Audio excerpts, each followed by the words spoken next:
Le mariage est un monde réservé seulement aux amoureux. Mais le malheur, c'est que vous voyez des courageux dans le mariage. Vous voyez des audacieux dans le mariage. Lorsque vous arrivez dans le mariage, sans pour autant avoir ce qui doit normalement animer votre mariage, c'est là où nous assistons à tout ce que nous sommes en train d'assister.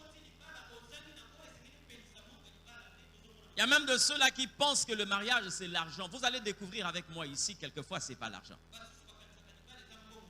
Parce qu'il y a de ceux qui ont beaucoup d'argent, mais qui ont lamentablement échoué dans le mariage. La question à un pasteur. Admettons que vous êtes en train de marcher avec maman, bras dessus, bras dessous. Et qu'une personne quitte là, un homme qui vient poser sa main sur l'épaule de votre femme. Quelle va être votre réaction? Il dit non, docteur, je ne peux pas permettre des choses comme ça. J'ai dit oui. En fait, là, vous n'avez pas besoin de la définition de la jalousie. Ce que vous allez manifester là, c'est ce qu'on appelle la jalousie. Donc la jalousie réellement n'a pas besoin d'une définition qui vient d'un dictionnaire. Lorsque la Bible dit Dieu est un Dieu jaloux, pour vous montrer ce que c'est la jalousie, il a placé l'homme dans le mariage. Bien aimé, j'ai vu des personnes qui se disputent tout simplement parce que le mari a fait un rêve où il y avait une femme qui est en train de lui faire des avances. C'est un songe. Vous comprenez la dimension de la jalousie? C'est un songe, il a rêvé. Et c'est la femme qui réagit. Et toi, lorsque la femme là est en train de te faire, tu avais dit quoi? Oh non, après j'étais en train de la regarder. Non, toi tu ne peux pas la regarder. Non, toi tu es un enfant de Dieu. Parce que quelque chose de pareil, normalement tu es révolté. Pourquoi tu n'étais pas fâché?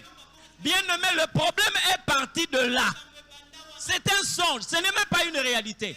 Pourquoi? Parce qu'on est tellement possessif. Vous comprenez ce que je dis? Nous avons appris des histoires où l'homme a tué sa femme à cause de la jalousie.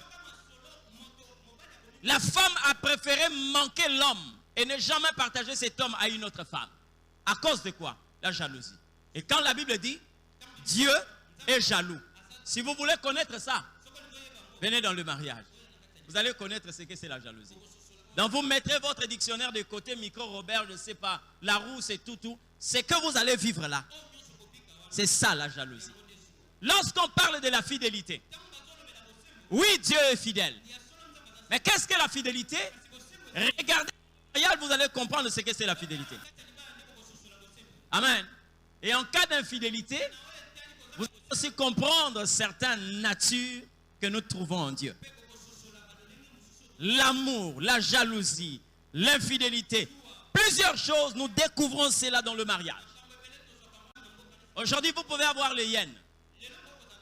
Ici au Congo, en dehors du fait qu'il y a des changeurs, si vous vous pointez devant une femme au marché, vous lui donnez par exemple le livre sterling, elle va vous regarder comme ça pour dire ça c'est quelle monnaie. Si vous rentrez dans le monde du mariage, il y a une seule monnaie qu'on appelle l'amour. Lorsqu'il n'y a pas l'amour dans le mariage, on ne pouvait pas fonctionner. Nous avons comme l'impression qu'il y a des immatures qui sont en train d'être introduits dans le mariage. Je ne suis pas contre que le parent sorte l'argent pour le mariage de son fils, non. Mais je suis contre lorsque cette pensée ne monte pas dans le cœur de l'homme. La Bible dit l'homme quittera son père et sa mère. Il doit voir ces sentiments-là. Vous avez dans la vie des personnes qui n'ont jamais quitté. Et on les connaît très bien. Moindre problème, ils rentrent vers papa et maman. Lorsqu'on n'a pas encore quitté, vous comprenez ce que je dis? Il y a de ceux qui amènent le prolongement de la famille dans leur foyer. C'est maman qui dit à la femme ce qu'elle doit faire. C'est papa qui dit à l'homme ce qu'il doit faire. Non, notre maison n'est pas le prolongement de votre maison. Lorsque nous sommes dans le mariage, Dieu prend un homme et une femme, il leur permet de bâtir une république. Aujourd'hui, si le monde est ce que le monde est, Même notre pays, le Congo, c'est à cause des méchants. Je l'ai dit sans avoir la langue dans la poche. Vous ne pouvez pas expliquer que dans une nation immensement riche, mais avec un peuple profondément pauvre. Pourquoi? Et pourtant, bien aimé, des sommes, je dis bien, des sommes colossales, des montants exorbitants. S'il faut avoir un budget dans ces pays, nous devons nager dans les 50 milliards. Mais pourquoi le Congo est en train de patauger? C'est tout simplement à cause de la présence des méchants. Vous voyez quelqu'un qui gagne 13 000 $, mais qui est en train de discuter avec sa sentinelle qui lui demande 70 $ de salaire. Lui travaille du 1er au 30. On le paye 13 000 $. Il est logé.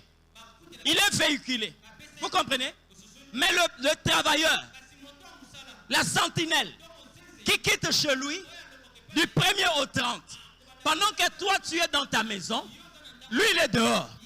Pendant que toi tu fais des rêves, lui il affronte les moustiques. Mais quand vous lui posez la question de savoir on a refoutu combien, il dit patron, 70 $. Vous dites, hey, pendant nimbo rebelle, mais entre-temps, vous voulez discuter les 10 000 $ que vous avez. Mais vous êtes en train de refuser à quelqu'un 70 $. Et lui aussi, comme il n'a pas de choix, il sera obligé d'accepter. Vous savez pourquoi? La méchanceté. Na kombo Yesu nzamba sala de sorte que ba méchant mingi ba botaka so ebelete. Parce que quand il se multiplie, je dis bien quand il se multiplie, ce n'est pas normal. Celui qui vous enseigne de l'école primaire jusqu'à l'université, cet homme-là, s'il veut s'habiller, il va à Gambela. C'est là où il soulève des pantalons comme ça. C'est là où il soulève des chemises comme ça.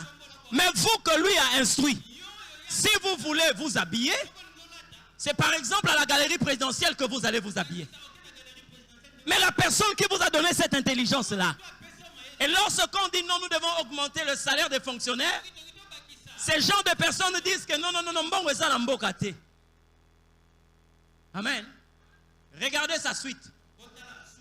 Il a 6 gros cylindrés. 6 gros cylindrés. Les vitres sont toujours montées. Pourquoi? Parce qu'il doit mettre la climatisation. Entre-temps, il sort avec les pleins. Plein. 6 gros cylindrés, plein. Il consomme le carburant. Pour na yé, c'est normal. Mais pour na mouton, après ça qui est maillé, c'est normal. C'est bon, il faut mettre ça. Pourquoi? La multiplication des méchants. Mais lorsque vous savez que vous êtes injuste, moi je vous bénis. S'il faut que vous puissiez avoir plus des enfants que Jacob, faites-le. Parce que la Bible dit, lorsque le juste se multiplie, le peuple est dans la joie. Le peuple est dans la joie. J'ai béni la dernière déclaration du fait président ghanéen. C'est lui qui venait de mourir. Qu'est-ce qu'il a dit? Je n'ai pas voulu qu'on puisse faire un monument ou encore donner mon nom à un rond-point ou à je ne sais pas quoi, un édifice. Non. Je n'ai pas voulu. Parce que je sais que si je pars, mon nom est inscrit dans le cœur de chaque Ghanéen. Rond-point, avenue, je ne sais pas quoi. Il dit non, je préfère encore que mon nom soit inscrit dans le cœur de chaque Ghanéen.